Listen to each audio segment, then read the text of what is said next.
Welcome to The Explainer. Today, we're tackling an absolutely massive question, one that literally defines decades of our lives. Should you get a traditional job, or should you go all in and start a business? To kick things off, I want you to picture something with me. Imagine two friends. They graduate on the exact same day, full of ambition, standing at a crossroads. One decides to play it relatively safe and takes the corporate route. The other takes a deep breath, embraces the risk, and dives straight into entrepreneurship. Fast forward 30 years, where are they? Well, they're both living decent, comfortable, but kind of predictable lives. Neither has truly broken free. Think about it. Our corporate friend spent 30 years steadily climbing the ladder. They dealt with the office politics, the endless performance reviews, the rigid schedules, and eventually walked away with a pension. Now our entrepreneur, they fought through brutal early losses, sleepless nights, and just grinding constant stress until they finally stabilized the business. But here's the crazy part. 30 years later, they basically ended up at par. They're comfortable, sure, but are they extraordinary? Are they truly financially and temporally free? No, not really. So how do we avoid this 30-year trap? How do we actually choose wisely between a job and a business? Part 1. The Entrepreneurship Illusion and the Harsh Reality. Okay, let's dive into this. To make the right choice, we really need to strip away the myths. Let's start by deconstructing this deeply romanticized dream of starting a business. You know, the one society constantly sells us. It always feels like the ultimate dream, right? And that's largely because of three massive illusions. First up, the money illusion. It's this idea that the second you start a business, boom, you're on a fast track to unlimited wealth. Then there's the own boss illusion. This is that incredibly appealing thought that you'll literally never have to answer to anyone ever again. And third, the freedom illusion. The belief that you can make all your own decisions without any restrictions, taking off to the beach whenever you please. I mean, it paints a beautiful picture, doesn't it? But man, reality shatters those illusions real quick. Research shows that a solid 20% of businesses fail in their very first year. By year 5, another 30% have folded. That means a whopping 50% of businesses literally do not survive past the 5-year mark. So starting a business isn't some magic guarantee of wealth. Statistically speaking, it's a massive, massive gamble. And what about the half that do survive? Well, their timeline is absolutely grueling. The first 1 to 5 years, you're often operating at a pure loss. You're just burning capital to keep the lights on. Then, years 5 to 10. Even if you finally hit profitability, you're usually just scraping back that initial investment you made on day 1. It's really only after year 7, maybe year 10, that true exponential growth is even on the table. And during all this time, founders aren't working less. They're pulling 60 to 80-hour work weeks, vastly outworking regular employees. In those early days, entrepreneurship has absolutely nothing to do with freedom. It is purely about survival. And honestly, even the most legendary founders admit this. Let's look at some real-world examples. Take Flipkart. Founders Sachin and Benny Bansal grinded for years without seeing a single drop of profit before intense competition from Amazon eventually forced them to sell. Or look at Zepto. Teenage founders Audit and Kaivalya raised millions, right? But their journey is still packed with massive burn rates and relentless pressure from investors. These are the success stories, folks, and even they involve incredibly high stakes, zero early freedom, and immense pressure. Building a business is definitely not a casual side quest. Part 2. The Job Security Myth and the Fragile Safety Net. So, if starting a business is that risky, getting a traditional job seems like a no-brainer, right?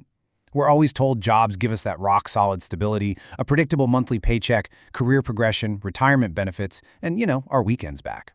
But, just like entrepreneurship, the corporate path is full of its own illusions. That supposed stability, it's actually incredibly fragile. Layoffs are super common, as we've literally all seen recently across so many different sectors. On top of that, career progression is usually slow, and let's face it, heavily reliant on office politics rather than just pure talent. Plus, a job is always a direct trade of your time for money. Your freedom is minimal because you're ultimately following someone else's blueprint, not your own. And the biggest trap of all?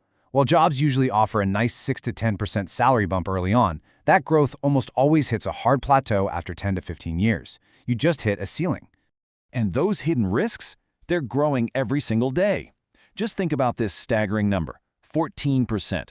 According to McKinsey estimates, up to 14% of workers globally might need to completely change their careers by 2030. Why? Because of the rapid explosion of automation and AI. So the reality check here is that jobs really aren't as safe as we like to believe, especially when we look at where the future is heading. And this brilliantly illustrates the complete landscape of trade-offs we're dealing with. Look, with a traditional job, you're locked into 40 to 50-hour weeks. With a business, you're looking at 60 to 80 hours early on. The risks in a job are hidden, like those sudden layoffs or getting replaced by AI, while business risks are right in your face, like suddenly running out of cash. Financially, jobs give you predictable benefits, while businesses rely 100% on survival and scaling. And what about freedom? Well, in a job, you're boxed in by the corporate hierarchy. In a business, true ownership only actually shows up after years of successful scaling. Either way you slice it, both paths demand massive sacrifices. Part 3. The ultimate finish line and the investor mindset. So, if a business is basically a high-stress gamble and a job is a fragile cage with a strict salary ceiling, what on earth are we supposed to do? Well, here is the ultimate plot twist. Neither one is your final destination. The real finish line you should be aiming for is financial freedom. And what does that actually mean? It means building a corpus, a solid pool of investments that generates enough monthly returns to cover all of your life's expenses. It's about fundamentally breaking that relentless cycle of trading your time for money, whether that money comes from a corporate paycheck or a business profit margin. You are entirely shifting the paradigm so that your money finally starts working for you. Which brings us to a highly effective third-way strategy.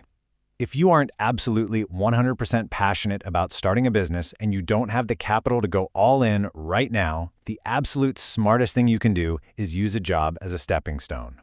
Step 1. Use your first 10 years in the corporate world to gain experience, learn discipline, and pull in a decent, predictable income. Step 2. Use that income to build financial stability and start creating your investment corpus. Step 3. Invest early and consistently to let the magic of compounding grow your wealth. And finally, step 4, once your investments actually cover your expenses, you have achieved absolute freedom. You can pursue passion projects or low-stress work completely on your own terms. If you need proof that this is the ultimate evolution, just look at some of the biggest business leaders today. Think about the sharks on Shark Tank. Once they reach a certain level of wealth, they don't start brand new businesses from scratch anymore. Why? Because it's a massive hassle with a hugely high probability of failure. Instead, they evolve. They invest in existing, successful ventures. They let their capital do the heavy lifting for them. They grow their wealth steadily and live with actual, tangible freedom. The smartest path isn't to stay a worker or an operator forever. It's to transition into being an investor. In the end, deciding between a job and a business really just depends on your passion, your risk appetite, and exactly what stage of life you're in. They are both totally valid stepping stones. But remember, they are only stepping stones. The ultimate goal is to evolve into an investor. So I want to leave you with one absolutely vital question to reflect on. Right now, are you working for money, or is your money working for you? Because moving from the former to the latter is quite literally the only path that leads to lasting freedom. Thank you so much for joining me on this explainer. Keep learning, and I'll see you next time.